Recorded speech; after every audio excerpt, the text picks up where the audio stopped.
Binance, Kraken, KuCoin and Coincheck. In a world of decentralization, these are just a few in a long list of what are known as centralized exchanges. Almost 99% of crypto transactions are done on centralized exchanges. But what about the other 1%? Well, that's what we're talking about today. In today's video, we're diving deep into decentralized exchanges. Welcome to Crypto Sketch 101. We're the #1 go-to spot for all things crypto, and we're glad you've stopped by. If you love cryptos as much as we do, please give this video a like, and be sure to subscribe to our channel.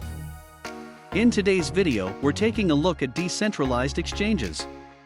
We'll examine exactly what they are and how they're used. We'll also look at some of the advantages, as well as disadvantages that they have when compared to centralized exchanges. Lastly, we'll take a look at a few of the most popular decentralized exchanges and their similarities and differences. Enough of the wait, let's get into it. In order to better understand decentralized exchanges, it's worth taking a quick look at their opposites, centralized exchanges. When you transact through a centralized exchange, you are using a third party, or middleman, to help conduct transactions. Like a bank, you are relying on another entity to hold your assets and execute your trades. Banks provide security that an individual may not be able to provide on their own. The same argument applies in the case of a centralized exchange. Transactors trust that the exchange will not only safely complete their transactions for them, but that it will also leverage the exchange's network of users to identify trade partners. By contrast, decentralized exchanges do not rely on the use of a middleman or intermediary. Instead, buyers and sellers transact directly with one another in a peer-to-peer exchange environment. Assets are never kept by a third-party escrow provider, and all transactions are completed via smart contracts and atomic swaps. The presence or absence of a middleman is the key distinction between centralized and decentralized exchanges. In comparison to centralized exchanges, decentralized exchanges are less common.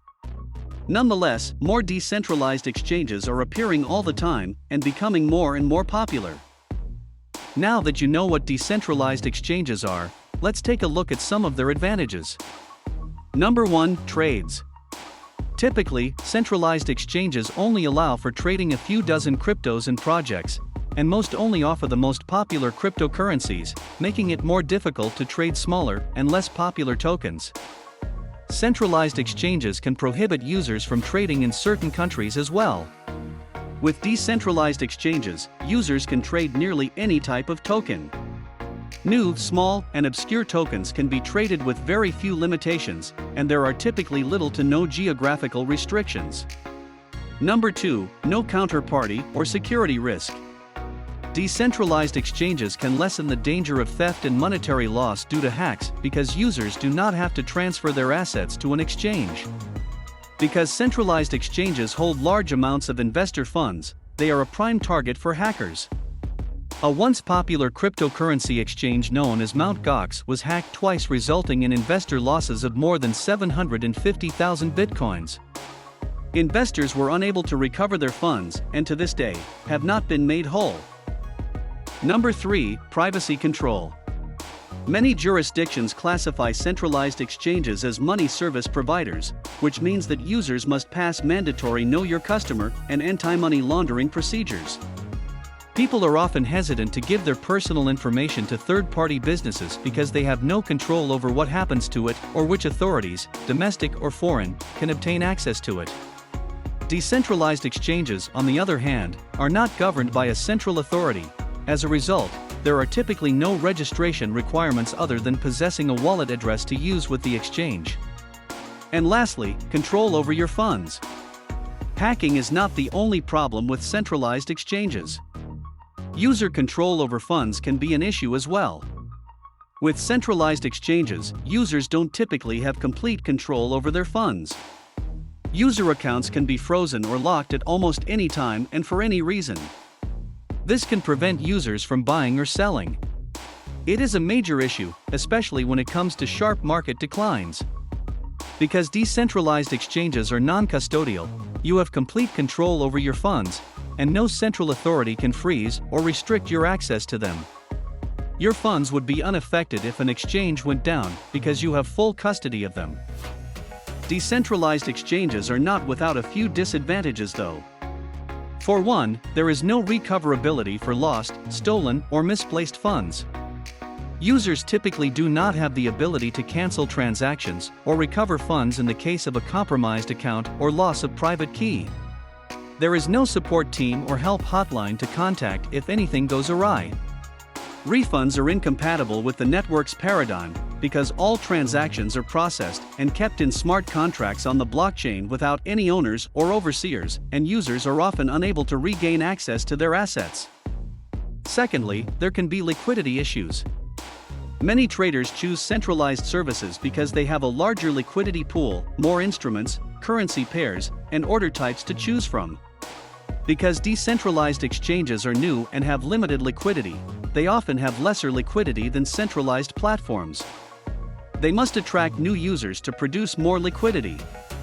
And thirdly, decentralized exchanges can be highly complex compared to centralized exchanges. Decentralized exchange users must remember their crypto wallet keys and passwords, or their assets will be lost forever and unrecoverable. Unlike centralized exchanges, which are typically more convenient and user-friendly, decentralized exchanges demand the users to learn and become comfortable with what can be a non-user-friendly platform and process. While there are hundreds of different decentralized exchanges, 3 of the most popular ones include Uniswap, SushiSwap, and PancakeSwap. Uniswap is one of the leading decentralized exchanges and runs on the Ethereum blockchain. Uniswap is open source, meaning anyone can copy its code and create their own decentralized exchange. Users can even list their own tokens on the exchange for free. Uniswap is an automated market maker. This means that it replaces the traditional order book with liquidity pools that are pre-funded. Uni is Uniswap's native token and is a governance token. This grants holders the ability to vote on future platform innovations and modifications, such as how newly created tokens should be allocated to the community and developers, as well as any fee structure adjustments.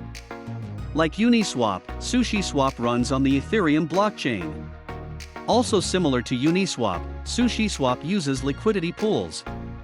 Traders buy and sell cryptocurrencies from those pools, switching out one token for another, after users lock up assets in smart contracts.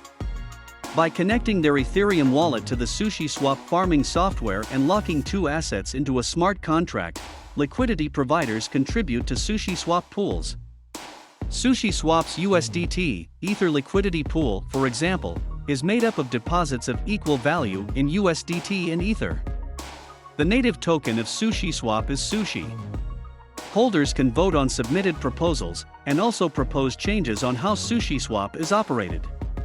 And finally, PancakeSwap.